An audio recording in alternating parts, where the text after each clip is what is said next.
నిన్నటి ఎపిసోడ్ చాలా రోజుల తర్వాత కొంచెం బెటర్గా అనిపించిందండి. Bharani, Suman and Sanjana matter. Actually నేను బిగ్ బాస్ చూడను. బిగ్ బాస్ ఏంటి, షోస్, సీరియల్స్ లాంటివేవీ అసలు చూడను. నా జోనర్ ఇది కాదండి. I'm more into reality. Actually not more, totally. ఆ సీరియల్ యాక్టింగ్, పగ ప్రతీకారాలు, వెన్నుపోట్లు, కుట్రలు, ఒఫ్, నా వల్ల కాదండి. రియల్ లైఫ్లో అలాంటివాళ్లెవరైనా కనబడితే 1 కిలోమీటర్ దూరం పారిపోతా. 10 మందితో ప్రతిరోజూ మాట్లాడే బదులు ఒకరిద్దరితో సంవత్సరానికి ఒకసారి మాట్లాడితే సరిపోతుంది అని అనుకునే కేటగిరీ వ్యక్తిని నేను. హాయిగా మూవీస్ చూడాలి, లేదా డాక్యుమెంటరీస్ ఎట్సెట్రా. ఒక 1 మంత్ బ్యాక్ అనుకుంటా కొంచెం స్ట్రెస్ ఎక్కువగా అనిపించి హాట్స్టార్లో బిగ్ బాస్ చూశాను. Okay, better. కొంచెం రియల్ ఎమోషన్స్ ఉంటాయి కదా అని చూడడం మొదలుపెట్టాను. అలాగే నాకనిపించిన అభిప్రాయాల్ని కొన్ని యూట్యూబ్లో పెట్టాను. మీలో కొంతమంది చూశారు. థాంక్యూ. ఇక విషయానికొస్తే బిగ్ బాస్ నిన్నటి ఎపిసోడ్ గురించి. సంజన ఇమ్మానియేల్ మాట్లాడుకోవటం లేదు. ఇద్దరూ బాధపడుతున్నారు. సంజనకి భరణి కొంతవరకు సర్ది చెప్తున్నారు. సుమన్ శెట్టిగారు ఇమ్మానియేల్కి సర్ది చెప్తున్నారు. అంతలో స్కోర్బోర్డ్ స్కోర్ గురించి బిగ్ బాస్ అనౌన్స్ చేశారు. అందరికన్నా సుమన్కి తక్కువ పాయింట్స్ అండ్ స్కోర్ ఉంది కాబట్టి తాను రేసులో నుంచి తప్పుకోవాల్సి ఉంటుందని, ఆ పాయింట్స్లో సగం పాయింట్స్ తాను ఎవరికి అనుకుంటే వాళ్ళకి ఇవ్వొచ్చు అని బిగ్ బాస్ చెప్పారు. ఆ చెప్పినప్పుడు సుమన్ అండ్ భరణిగారు ఇద్దరూ చాలా బాధపడ్డారండి. నిజంగానే అనిపించింది. జెన్యూన్ ఎమోషన్స్ రిఫ్లెక్ట్ అయ్యాయి. అలా సుమన్ అండ్ భరణి ఇద్దరూ కూర్చుని బాధపడుతూ ఉంటే, ఇంకోవైపు కిచెన్లో డెమోన్ పవన్ ఇమ్మానియేల్తో ఆ పాయింట్స్ నాకిచ్చేస్తే బావుంటుంది, నేను 1,00,000 ఇచ్చాను కదా అని ఇమ్మానియేల్తో అనడం.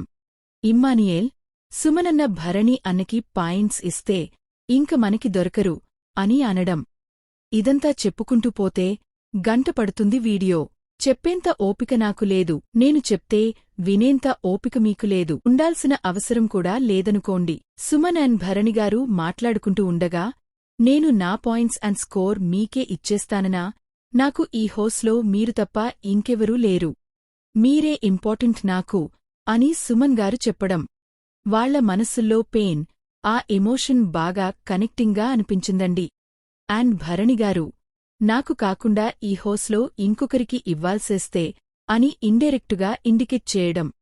వెంటనే సుమన్ గారు, సంజనా అని అనడం. వాహ్, వాట్ ఎ సీన్ అండి.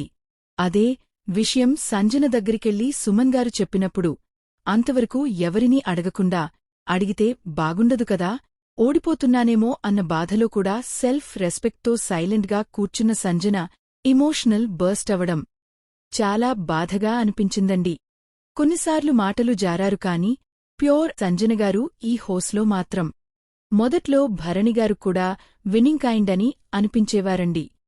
ఈ బాన్స్లో పడి ట్రోఫీకి కొంచెం దూరమైపోయారుగాని ఈ దెబ్బతో ఇన్నాళ్లూ సుమన్లాగా కనిపించిన మనిషి సుమన్ గారు అయిపోయారండి. సుమన్ గారు అంతే. సంజనకి పాయింట్స్ ఇచ్చారని కాదు.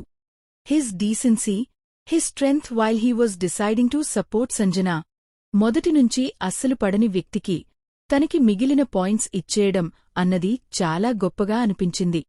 These 2 people, Suman garu and భరణిగారు, దే వన్ మై రెస్పెక్ట్స్. అంటే నాలాంటివాళ్లు ఎవరైనా ఉంటే వాళ్ళకి ఈ ఒక్క ఎపిసోడ్తో నాకు అనిపించినట్లుగానే అనిపించి ఉంటుంది కదండి.